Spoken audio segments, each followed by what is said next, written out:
नमस्कार। मेरा नाम भाऊ तोरसेकर। आप देख रहे प्रतिवाद। दोस्तों, एक बात साफ है कि आज बोलूंगा तो चुनाव के नतीजों पर बोलूंगा। और आज के वीडियो का जो शीर्षक मैंने दिया है वो अगर आपने पढ़ा है तो आपके समझ में आएगा कि मैं क्या कहना चाहता हूं, क्या समझाना चाहता हूं। एक बात होती है कि चुनाव के नतीजे आते हैं। जब चुनाव होता है तो अलग अलग पार्टियां या निर्दलीय उम्मीदवार मैदान में उतर जाते हैं। अपनी अपनी तरीके से अपनी सोच कर समझ के माध्यम से वोटर उनको वोट देता है, अपनी चाहत बता देता है। और एक दिन समय होते ही मतगणना होती है, उसके नतीजे सामने आते हैं और नतीजे आंकड़ों में होते हैं। यानी किस पार्टी ने कितनी सीटें जीती, किसका बहुमत आया, किसका बहुमत चला गया, किसको कितने प्रतिशत वोट मिले, किस उम्मीदवार को कितने प्रतिशत वोट मिले, वो कैसा हारा, ये सब हम बोलते रहते हैं। जितना आसान हो उतना आसान तरीका ढूंढकर हम लोगों को समझाने की कोशिश करते हैं। वोटिंग पैटर्न कैसा रहा, लोग क्या चाहते हैं, अंडर करंट था या नहीं, या कोई लहर थी, वगैरह वगैरह वगैरह। लेकिन एक बात होती है, हर चुनाव अपनी एक कहानी बताता है और वो समझना जरूरी होता है। अगर हम चुनाव का आशय नहीं समझ पाए तो हम जनमानस नहीं समझ पाते।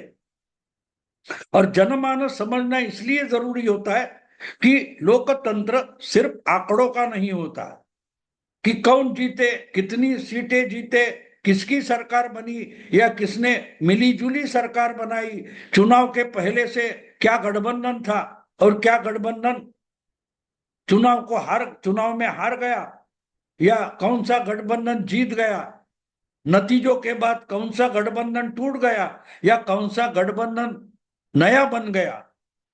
ये हम सब सुनते हैं, उसकी चर्चा करते हैं, लेकिन उससे जनमानस प्रगल्भ नहीं होता, ज्ञानी नहीं होता।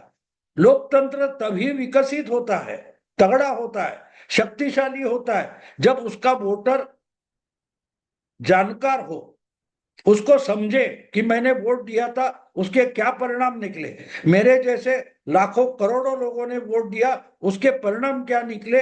अगर ये बात वोटर समझता जाएगा तो उतना ही लोकतंत्र मजबूत होते जाता है। और इसलिए चुनाव के नतीजे सिर्फ आंकड़ों में होने से कोई मतलब नहीं होता। चुनाव के नतीजों का आशय लोगों को समझना और समझाना जरूरी होता है। और बिल्कुल वही आशय हरियाणा के चुनाव के बाद मुझे ऐसा लगा कि लोगों को नए सिरे से समझाना चाहिए। ये चुनाव में बीजेपी की हरियाणा में जीत हो गई। ये चुनाव में फारूक अब्दुल्ला की नेशनल कॉन्फ्रेंस पार्टी और कांग्रेस के गठबंधन ने जम्मू कश्मीर में बहुमत पाया, उनकी सरकार बनेगी। हरियाणा में बीजेपी की सरकार बनेगी। पिछले जो दो चुनाव हुए थे, 2014 में बीजेपी का अपना बहुमत था, लेकिन 2019 में बीजेपी अपना बहुमत गवा बैठी थी, उसको जननायक जनता पार्टी का सपोर्ट लेकर सरकार बनानी पड़ी। सबसे बड़ी पार्टी बनकर बीजेपी उभरी थी, लेकिन बहुमत नहीं था, तो 10 एमएलए वाली जननायक जनता पार्टी को साथ लेकर उनका उप मुख्यमंत्री बनाना जरूरी हो गया। लेकिन इस बार यानी तीसरे चुनाव में बीजेपी ने अपना पूरा बहुमत हासिल किया है और बीजेपी की सरकार बनेगी। मोदी की जय जयकार, ये तो हो रही है, वो मैंने समझाने की जरूरत नहीं है। तो मैं क्या समझाना चाहता हूं, अगर आज के वीडियो का शीर्षक हेडिंग आप समझ पाए तो मुझे क्या कहना है वो आप समझ सकते हो। बात यह है दोस्तों, बात क्या है, एक कहावत है हिंदी में, एक उक्ति है। क्या उक्ति है कि सच परेशान हो सकता है लेकिन सच पराजित नहीं हो सकता। ये हमेशा बोला जाता है। हर कोई जब अपनी जीत होती है तो बोलता है कि सच परेशान हो सकता है, पराजित नहीं।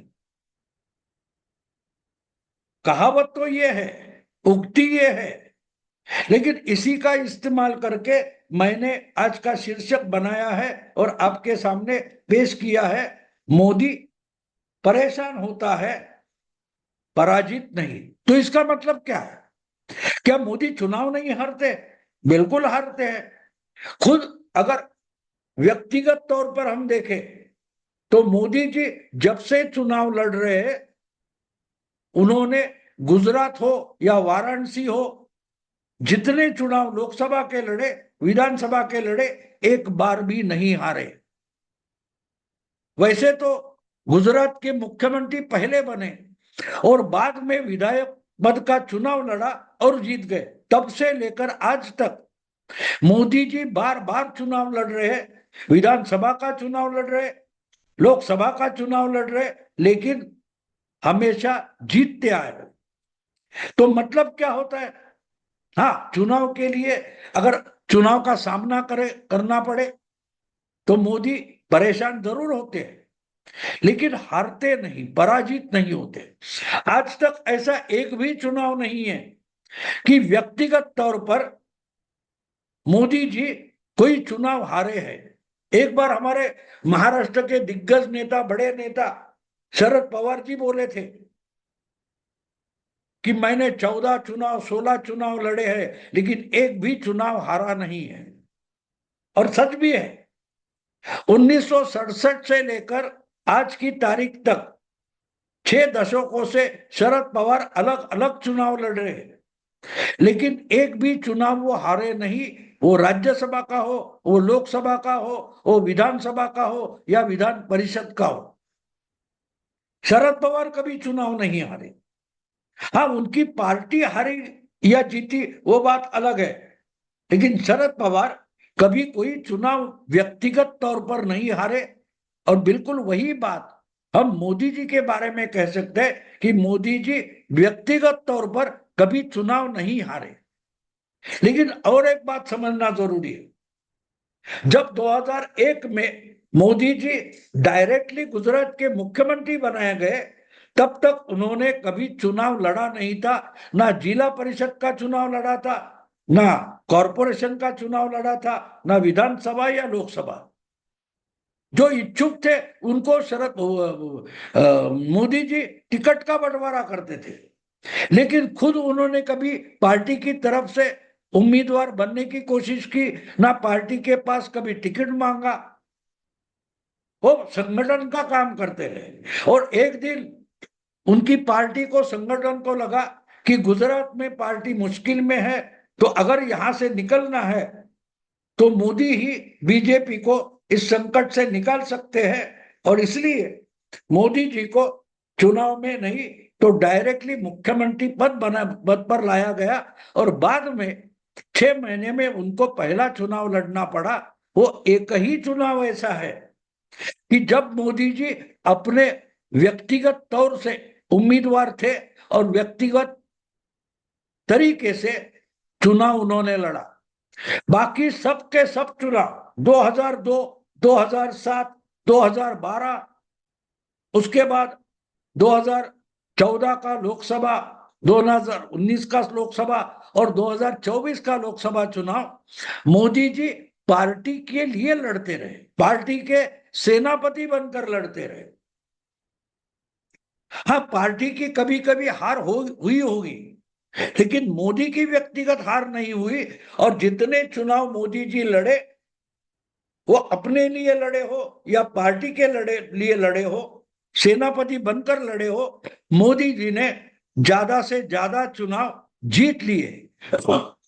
कभी कभी उनकी पार्टी की हार भी हो गई। अभी अभी 2024 के चुनाव में लगातार दो बार बहुमत लाने वाले मोदी जी अपना बहुमत गवा बैठे 2024 के चुनाव में 6 महीने पहले, तो परेशान हो गए। अब जब आप पार्टी के सबसे उच्च स्तर के नेता हो और आपके नेतृत्व में अगर पार्टी लड़ रही है और पार्टी के पास जो बहुमत था वो आप फिर से नहीं ला सके, तो नेता होता है उसको तो परेशान होना पड़ेगा, क्योंकि आपकी पार्टी सत्ता में थी और वापस सत्ता में आना था, तो मोदी जी फिर से सत्ता में आए, लेकिन बहुमत पार्टी का चला गया तो परेशान होना था ही। तो इसलिए मैंने कहा कि मोदी जी परेशान हो सकते हैं, पराजित नहीं।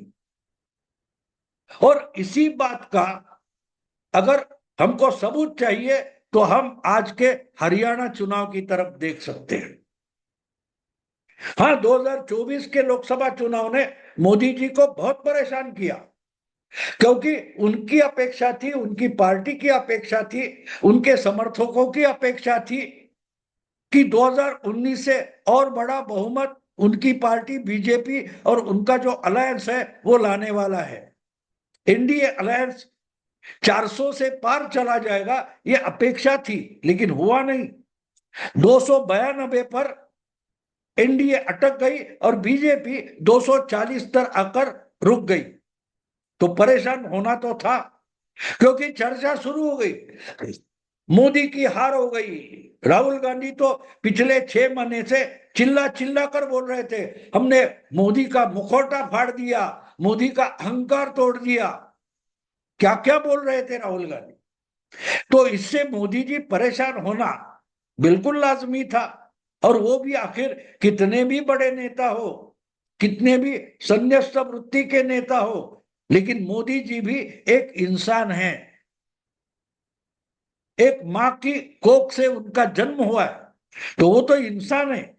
उनकी कर्तव्यकारी बहुत बड़ी हो, लेकिन वो भी एक इंसान है, उनको भी भावनाएं हैं, उनको ही आशाएं आकांक्षाएं हैं। तो जब आपकी अपेक्षा होती है, आपकी आकांक्षा होती है और वो अगर फलित नहीं हुई तो आप परेशान जरूर हो जाओगे। और पिछले 6 महीने से लोकसभा का चुनाव जब हो रहा था, तब से मैं लोकसभा का नतीजे आने के बाद मैं बार बार बोल रहा हूं कि बीजेपी हारी है, खत्म नहीं हुई।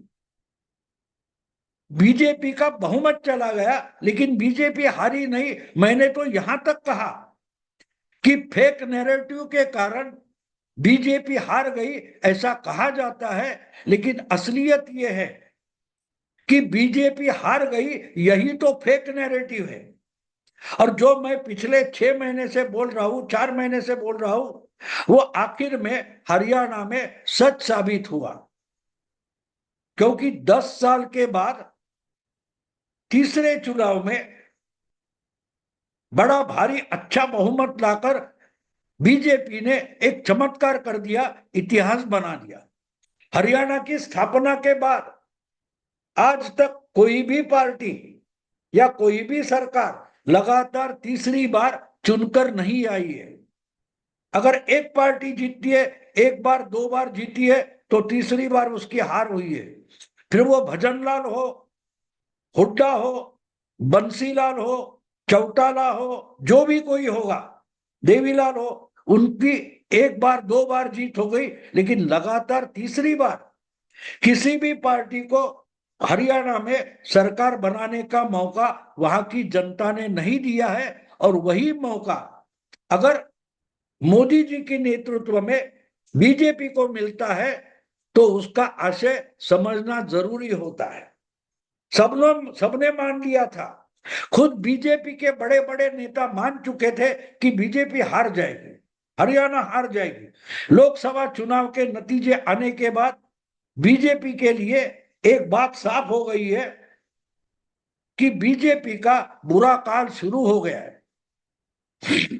बीजेपी हारने का सिलसिला शुरू हो गया है। जो लोकसभा में हुआ, अब एक के बाद एक राज्यों में हो जाएगा। तो उसकी पहली परीक्षा हरियाणा थी, क्योंकि जम्मू कश्मीर में बीजेपी पीडीपी के साथ जाकर सत्ता में आई, लेकिन उसके पहले बीजेपी कश्मीर जम्मू के सत्ता में कभी भी नहीं थी। और इसलिए अगर हमें लोकसभा के बाद चुनाव की परीक्षा का कारण देखना है, नतीजा देखना है, तो विधानसभा का चुनाव लोकसभा के बाद पहला सबूत था, मोदी जी के लिए पहली परीक्षा थी। तो मुझे याद आता है जब गुजरात में 2017 के चुनाव में बीजेपी का बहुमत टिका रहा, लेकिन 100 के नीचे उनके एमएलए आ गए, तो सब बोलने लगे बस मोदी का करिश्मा खत्म, मोदी की पार्टी खत्म, राहुल गांधी ने गुजरात में मॉरल विक्ट्री पाई है, ऐसा 2017 में बोला गया था। लेकिन 2022 के विधानसभा चुनाव में बीजेपी ने गुजरात में 156 सीटें जीतकर रिकॉर्ड ब्रेक जीत हासिल की। मोदी परेशान तो हुए थे, 2017 के चुनाव के बाद मोदी परेशान हुए थे, क्योंकि उनका वो होम ग्राउंड है जहां वो विधानसभा में बहुमत ला पाए, लेकिन उतना अच्छा और बड़ा बहुमत नहीं ले पाए जितना उन्होंने प्रधानमंत्री होकर सक्सेस पाया था। तो परेशान थे, लेकिन पराजित नहीं हुए थे, और उसका सबूत मोदी जी ने बिल्कुल 5 साल बाद दिया था। 2017 में 100 से कम एमएलए चुनकर लाने वाली पार्टी मोदी जी की बीजेपी 2022 में 156 तक पहुंच गई। तो बात साफ है दोस्तों, बात साफ है। मोदी परेशान होते हैं, मोदी परेशान होते हैं, पराजित नहीं। और ये गुजरात में उन्होंने दिखाया था कि 100 से कम सीटें आ गई, लेकिन 5 साल बाद वहां 156 यानी 50% ज्यादा सीटें लाकर उन्होंने सबूत दे दिया कि मोदी पराजित नहीं होता, परेशान होता है। वोट क्यों कम हुए, बहुमत क्यों कम हुआ, मेजोरिटी में गिरावट क्यों आई, इससे मोदी परेशान थे। और 5 साल के बाद उन्होंने दिखाया कि मोदी पराजित नहीं होता। 17 विधानसभा के बाद 2019 में फिर से गुजरात की 26 लोकसभा सीटें जीती, क्योंकि मोदी परेशान होता है, पराजित नहीं, इसका यह सबूत था। और आज 2024 में अगर मेजोरिटी चली गई, मेजोरिटी से कम हो गई सीटें, 303 से 240 यानी 60 सीटें लोकसभा की बीजेपी ने गंवाई। तो मोदी परेशान थे, प्रधानमंत्री बने लेकिन परेशान तो थे। लोकसभा नतीजों से मोदी जी परेशान थे, लेकिन पराजित नहीं थे, क्योंकि तीसरी बार मोदी जी फिर से प्रधानमंत्री बने। उन्होंने एनडीए की सरकार बनाई, प्रधानमंत्री बने। पंडित जवाहरलाल नेहरू का जो रिकॉर्ड था लगातार 3 चुनाव जीतकर प्रधानमंत्री बनने का, उसकी बराबरी मोदी जी ने की, क्योंकि मोदी जी पराजित नहीं होते। उन्होंने उसी चुनाव में दिखाई दिया कि मोदी जी परेशान हुए, पराजित नहीं हुए। और उसका जो सबूत चाहिए था वो हरियाणा के चुनाव नतीजों में आ गया। जो जो तिकड़मबाजी की थी राहुल गांधी, कांग्रेस या बिगर एंटी बीजेपी पार्टियों ने मिलकर जो जो तिकड़मबाजी की थी, उसको मोदी जी ने हरियाणा में परास्त कर दिया। 5 साल पहले उनकी मेजॉरिटी हरियाणा विधानसभा में घट गई थी, वो वहां उन्होंने 40 से लेकर 48-50 सीटों तक हरियाणा को लाकर खड़ा कर दिया। तो मतलब साफ है, मोदी जी ने दिखा दिया कि बीजेपी परास्त होती है। अब मोदी जी परेशान होते हैं, पराजित नहीं। और सबसे बड़ा सबूत आपके सामने है, हरियाणा के चुनाव नतीजे। दोस्तों, अगर ये वीडियो पसंद है तो लाइक कीजिए, शेयर कीजिए, अपने दोस्तों को फॉरवर्ड कीजिए और प्रतिवाद को सब्सक्राइब कीजिए। नमस्कार।